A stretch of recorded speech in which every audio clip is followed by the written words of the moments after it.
Inanunsyo ng Department of Transportation DOTR ngayong February 2026 ang pagsisimula ng feasibility study para sa Metro Cebu Urban Mass Rapid Transit, UMRT, o ang Metro Cebu Subway. Ang proyektong ito ay nagkakahalaga ng tinatayang 199.62 na bilyong piso at layuning maibsan ang lumalalang trapiko sa probinsya. At bago natin ituloy, kung ikaw ay bago pa lang sa aking YouTube channel ay huwag kalimutan mag-subscribe at i-click na rin ang bell icon para lagi kang updated sa mga bago kong upload video. Plano ng Department of Transportation na isagawa ang pag-aaral ng feasibility study para sa isang 67.5 kilometrong subway project sa Cebu sa susunod na buwan. Dahil ito ay magsisimula ng 14 na taong paglalakbay upang mabawasan ang pagsisikip sa mga sentro ng lungsod ng lalawigan. Sa isang forum sa Cebu City, sinabi ni Acting Transportation Secretary Giovanni Lopez na naghahanda na ang DOTR para simulan ang proseso ng paggawad ng pag-aaral para sa Metro Cebu Urban Mass Rapid Transit, UMRT. Sinabi ni Lopez na ang DOTR ay nakipagtulungan sa Asian Development Bank, ADB, upang mahanap ang pinakaangkop na kumpanya na magpapasimula ng pag-aaral, na nakatakdang magsimula sa Oktubre. Inaasahang magsisimula ang proseso ng procurement para sa pag-aaral ngayong March 2026, habang ang mismong feasibility study ay nakatakdang simulan sa October 2026. Sa ilalim ng inisyal na pag-aaral ng DOTR, ang underground railway system ay aabot ng 67.5 kilometro, na magdudugtong sa mga lungsod sa pagitan ng Danao sa hilaga at Karkar sa timog. Sinasaklaw ng UMRT ang 25 kilometrong spur line na magdudugtong sa Riles sa Mactan Cebu International Airport, MCIA, sa Lapu-Lapu City.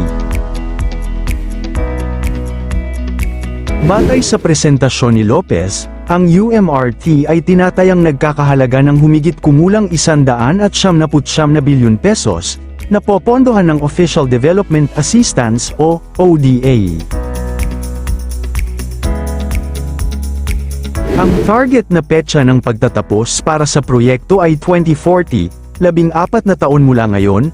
Ang subway project ay bahagi ng Metro Cebu Urban Transport Master Plan, MCUTMP, na inilabas noong 2019 at pinondohan ng Japan International Cooperation Agency JICA.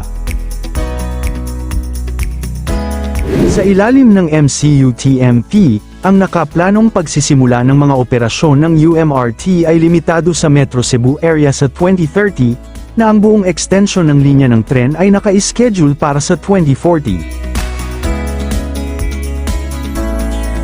Batay sa plano, dadaan ang Central Line sa mga sumusunod na lugar. Ito ang Danao City, Liloan at Consolacion, Mandaue City at Cebu City, Talisay City at Minglanilla City of Naga, San Fernando, at Karkar City. Samantala, ang kauna-unahang subway project na aktibong itinatayo sa Pilipinas ngayon ay ang Metro Manila Subway Project, MMSP, na sinimulan ng implementasyon noong 2018 sa panahon ng dating Duterte administration. Samantala, habang ang railway ay tatagal ng mga taon upang maitayo, ang mga commuter ay makakaranas ng mga pagbabago ng mas maaga sa mga kalsada. Nakatakdang buksan sa March 2026 ang unang bahagi ng Cebu Bus Rapid Transit, CBRT.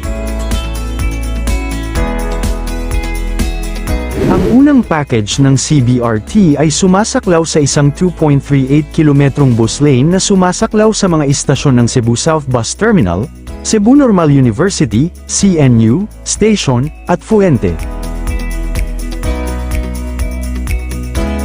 Kapag naging operational na ang Package 1, 34,000 araw-araw na pasahero ang makikinabang, kaya malaki ang pakinabang ng BRT sa Cebu. Upang makumpleto ang natitirang 35 kilometrong sistema ng bus, tinitingnan ng national government ang Public-Private Partnerships, PPP, Sinabi ni Lopez na inuuna ng DOTR ang mga partnership na ito upang mapanatili ang operasyon at pagpapanatili ng multi-billion peso investments na ito. Sinabi ni Lopez na ang UMRT at CBRT ay dalawa sa ilan sa mga pangunahing proyekto ng DOTR sa Cebu, na kinabibilangan ng pagtatayo ng New Cebu International Container Port at San Fernando Port, at bike lanes, bukod sa iba pa. Ang bagong Cebu International Container Port sa Consolacion, Hilagang Cebu ay nasa ilalim ng pag-unlad upang mahawakan ng mas maraming internasyonal na kargamento. Ito ay kasalukuyang mahigit 20% kumpleto, ayon sa DOTR, at makakatulong na mapawi ang pressure sa kasalukuyang base port sa Cebu City.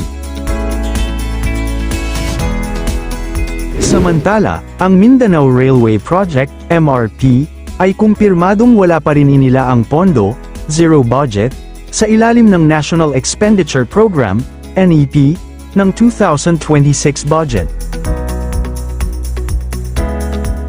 Ibinunyag ito ng Department of Transportation, DOTR, sa gitna ng deliberasyon sa budget, na nagdulot ng pagkadismaya sa ilang mga mambabatas dahil sa patuloy na pagkaantala ng proyekto.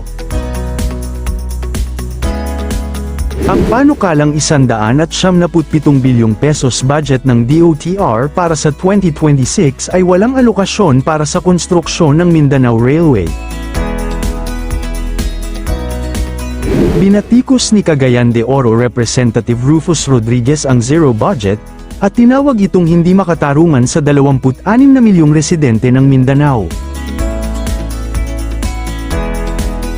Nanawagan ng DOTR at mga lokal na opisyal na maglaan ng pondo kahit para sa Project Management Office, PMO, at right-of-way upang hindi tuluyang mamatay ang proyekto.